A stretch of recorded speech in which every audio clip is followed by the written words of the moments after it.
That's right. It's episode 5 of USFAPN. Let's go.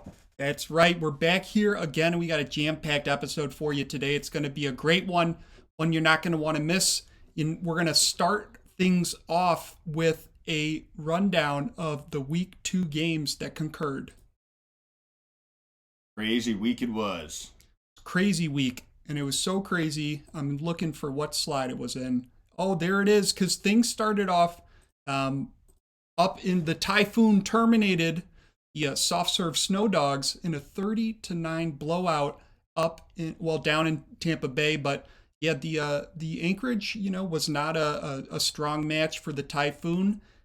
Coming up pretty short, only scoring in the second quarter and factoring in a field goal in the third. Oh, they're not a warm weather team. What can you do? Well, you can ice up and lock down and move forward from this crushing defeat, but that does not say that Anchorage is out of the pack just yet. They're still in the running. And next up, it was Pittsburgh that pile drove the Mafia into madness in a whopping 35-3 whooping. Check that out. Big yards being thrown down, 397 total yards by Pittsburgh. And, not a whole lot being done on the other end, only rescuing 3 points from a complete shutout by the New York. They got it done on the ground and in the air. Interesting to see a lot of blowouts this week after a bunch of pretty close games. Yeah, the stakes were raised, and are we seeing a trend? We might be. It could be, by the end of the season, could be 60-3, 40-2. Those old, where they just get a safety. Those old 1920s college numbers.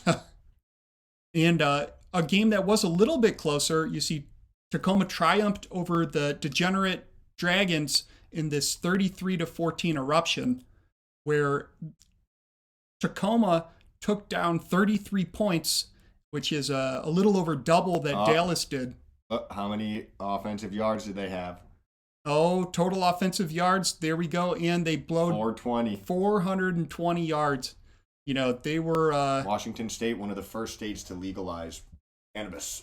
Interesting. That's right. Well, it was a big game over there. And we have, the next one that came down was Huntington ripped apart the Rattlers in a 31-10 Voyagers, pulling in, 31 points, as I previously mentioned, and pretty even distribution when it comes to total offense. We were seeing 267 yards from Huntington, and actually 279 from the Rattlers. So the Rattlers actually conquered more ground, but they just weren't able to convert. They scored 0 points in the third and second quarters, so it wasn't a really strong demonstration for Arizona. And I see numbers like that, and you see that they're getting it done in terms of actual overall offense, but they're not converting. That makes me wonder, who's at fault? The game? Coach? Yeah, the players? Somebody needs to take ownership for this. Who's accountable in Arizona? We'll have to see. But we do know that one of the best games of the week, certainly the most closest one, was Charlotte came out on top in overtime against the Archers. It was 37-31 Royals. So big game over here. We had over 500 yards total offense per team, and really strong passing demonstration. Not a lot of rushing. Pretty close competition. That's what you'd expect from two of the best teams from last year. Absolutely. So now... Often overlooked cities, but top teams in the USFA. There we go. And we actually have plays of the week brought to us by Stacks. So we're going to check these out right now. That's right. Shout out to Stacks. You can get them in stores now. But we also have to check the rest of the stats. We'll check it out, see how it's looking. Earl Flynn at the top of your screen. Will he test them? No, he will not. Takes off to run a little bit. He wants to run it himself, and he's going to slide into the end zone. So it was a running touchdown. Close. I don't know. That wasn't too spectacular. But. That one had me gesticulating. Oh boy. Well, let's see what number 2's got in store. But couldn't hang on to that one. So it'll be a 2nd and 15 from the gun. These plays right. Do anything. Here's the move. Pressure's coming, and he starts to go with a bomb. Holy shit! He just went Oh, all a the way for a touchdown. touchdown. Did you see that? That was Of course you saw this. You put this together. absolutely. I did. That was so sick. That was Anthony Stank on Pittsburgh. Oh, that stank. And I think he does the stanky leg. He does stink. It looks like his legs Let's see. lifted in the. He doesn't do it. Oh, But I don't have it. I have it clipped right here, so we don't know. But that was a great demonstration. The whole stadium, I could hear him yelling, "Stink! Stink! Stink!" All right, number 3. He had the room, but he just got tripped up. That's tough. Oh my God, that field. Unfortunate break Blood right there right- as they go to die right with the formation. blood of their Hope is there in enemy. the back, and they're going to pass Oh it my again. goodness. Looking to launch this middle of the field, then throws the Oh, I thought pick. that was an That's inter- going it is an backwards. interception. It's Yeah. going to be number. Wow. Yeah, as you said, painted Blood red. Red with the blood of their enemies. Oh yeah, And meant to blend in with their pants so it looks like they're kind of floating across the field when they're. I think there is like a college team that has a red field. I think Idaho has a blue one. Does like Nebraska. all the big. I mean, this is pretty red. Yeah, this is pretty red. Well, that was Patrick McGowan on Tacoma with the interception.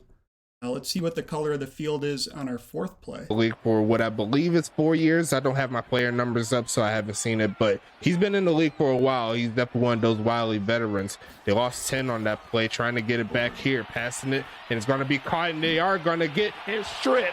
It's going to be Trey Glock on the return, taking it up, and going to take it past the 40. He got a fumble recovery left. No, I don't know what type of. Well, we've got another anomaly on the field here that is a little bit distracting from the play. The rattlesnake is indeed a cross between a rattlesnake and. Are there cobra-esque rattlesnakes? I don't think so. I don't know. I'm not a snakeologist. For our next show, though, we're going to try to find a snakeologist. I don't know. Perhaps one of the Irwin kids. Oh, interesting. I don't know if there were Bill? cobras on here, but Cobra Kai. You know who that is? That's from like Netflix. Yeah, but it's from like the Karate Kid. yeah, Karate Kid. Right. That was Trey Glock who had the turnover. But Cobra Kai, such as Kai Coco, who's featured in our next 2 plays. Taking the handoff, looking left side, open and up. Beautiful catch to the left side. How many feet is it to get in, or do you need to keep in the USFAPN? 1 or 2? I don't know. One. Well, he looks like he got them both in Let's see. by the toenail. Yep. Well, let's see the last play. This is the overtime play. Cause y'all tripping. But it's 3rd and 5 here.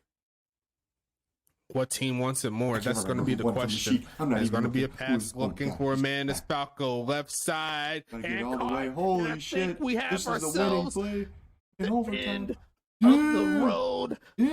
Why isn't the Touchdown. audience on their feet over there? This is crazy. Yeah, it's crazy. You'd expect more from the audience out there Wow. in Charlotte.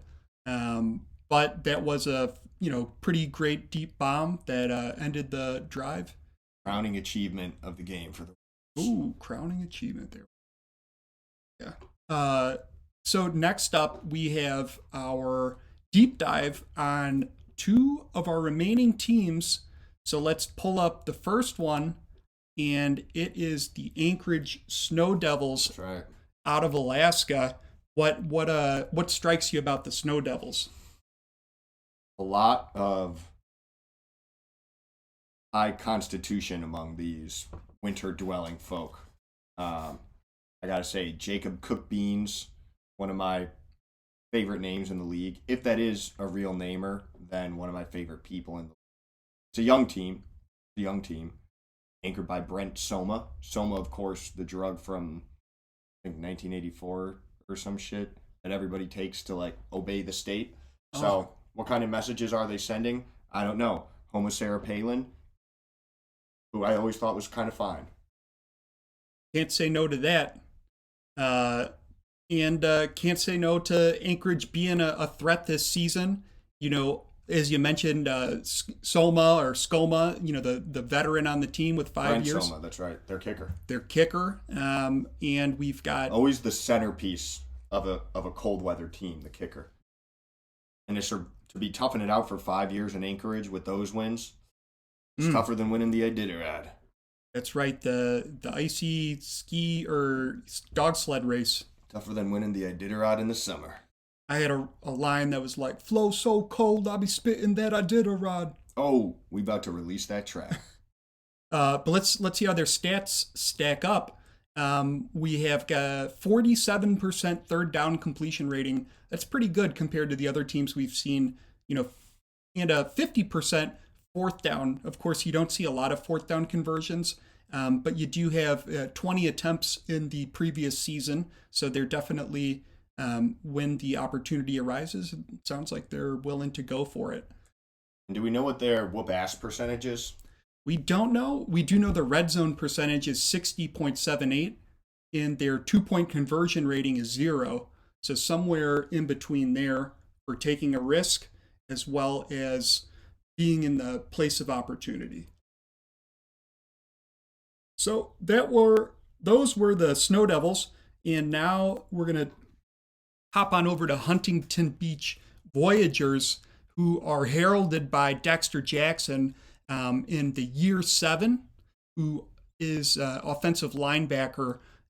If you're looking at the roster, you can see in comparison to the previous one, there's just a lot more players here, a lot more depth.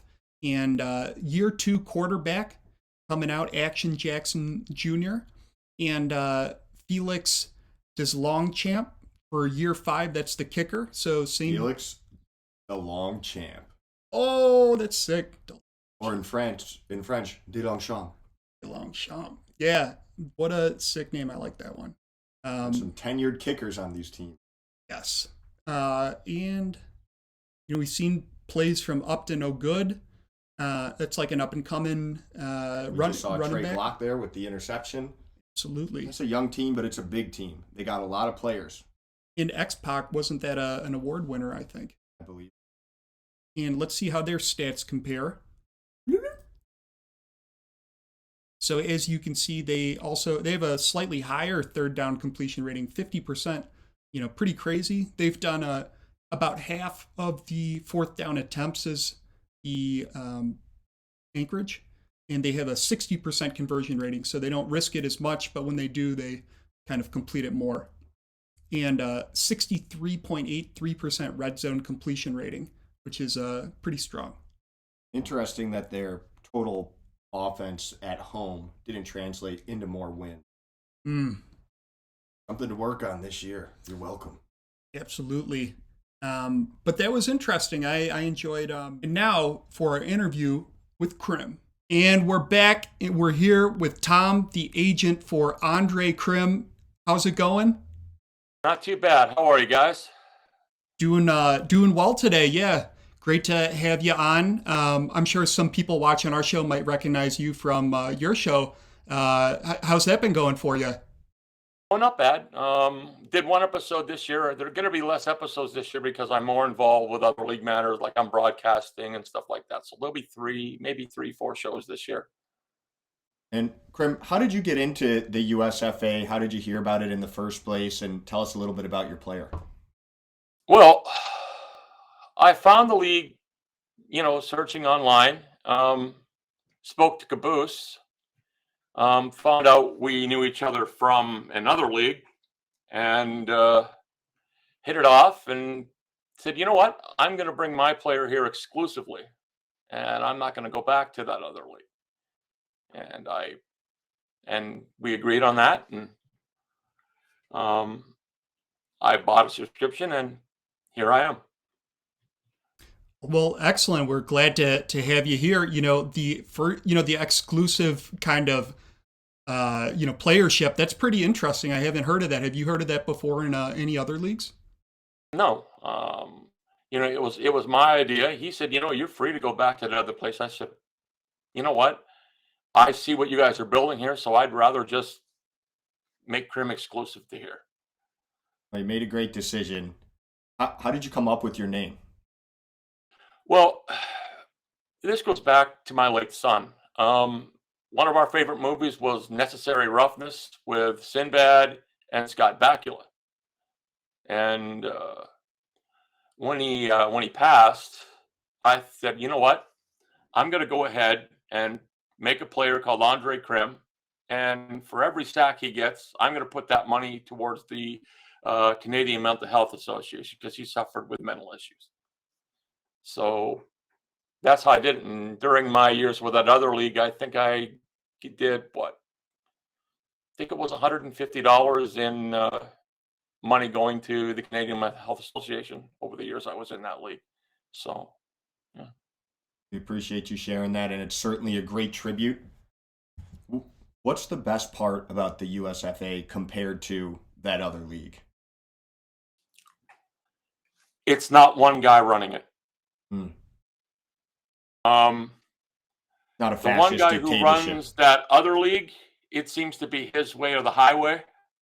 And he is very combative if you try to change something. These guys are open to listening to you, which I found refreshing. And you have one guy who runs the back end, the stuff thing. Then we have another guy who looks after the broadcasting, and we have another guy who runs the day-to-day stuff.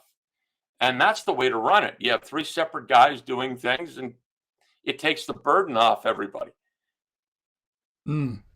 So having a more balanced, a number of different perspectives in the room, and then as well as having the backing of a little more scalability by not having it all roll up to one kind of individual. What about your experience as a player in the league? What do you kind of like about this better than the other league? The way that they progress is different, and it's refreshing because you can go ahead, you can buy points if you want. I've done that. I've dumped a ton of points in Krimm. Matter of fact, I just bought 100.5 in money to update them. So I'll get that next week. Oh, nice. So, yeah. And how did you get into creating content for the league? And tell us about your show today. Well,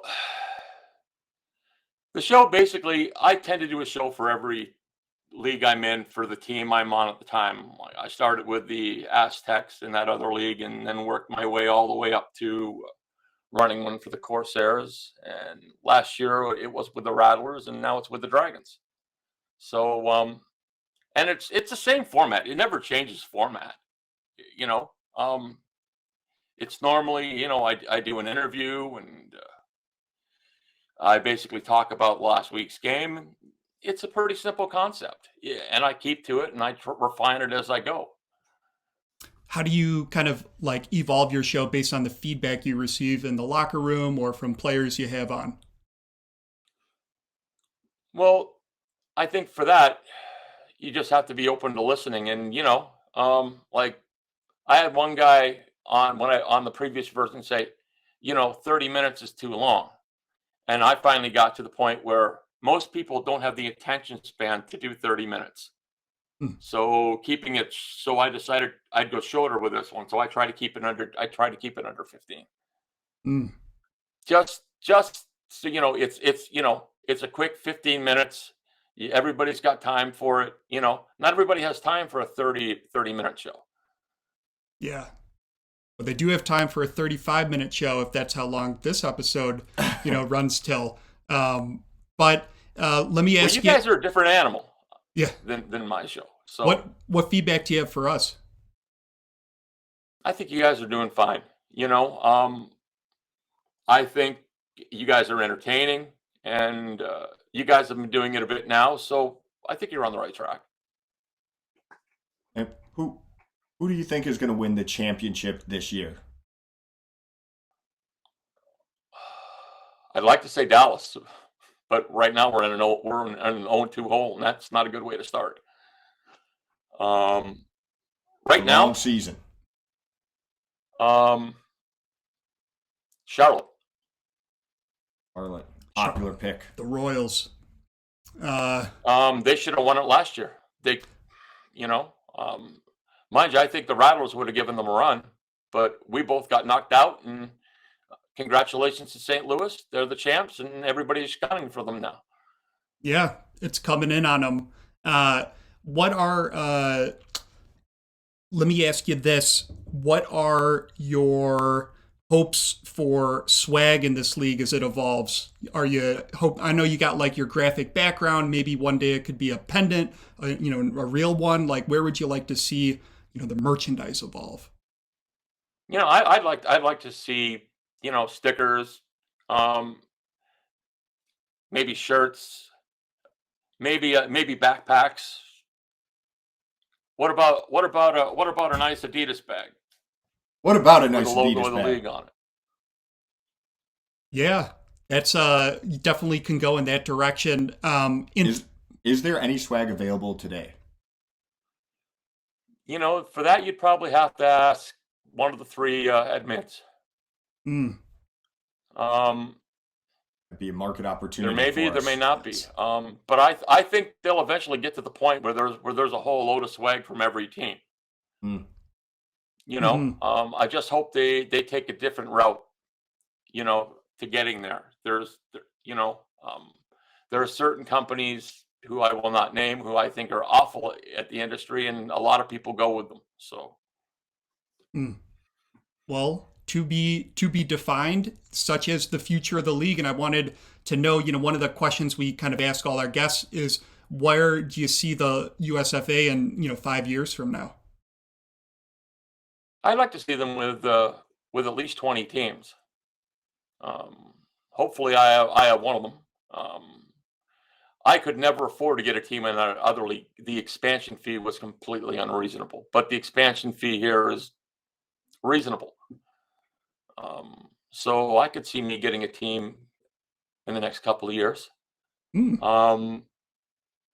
As for the league, I think 20 to 25 teams is reasonable.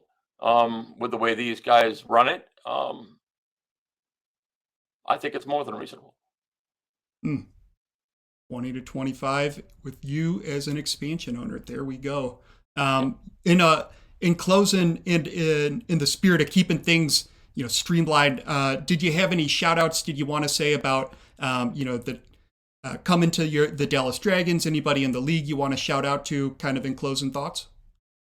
Well, to my teammates on the Dragons, we got the Rattlers this week. Let's kick their asses. There we go. That's all I got to say. Well, Krimm, thanks so much for hopping on. I'm sure it'll be the first of many. And appreciate your joining in the league as well as sharing your perspective today. So hope you have a good one. All right. Diving through those teams with you. Fucking loved it.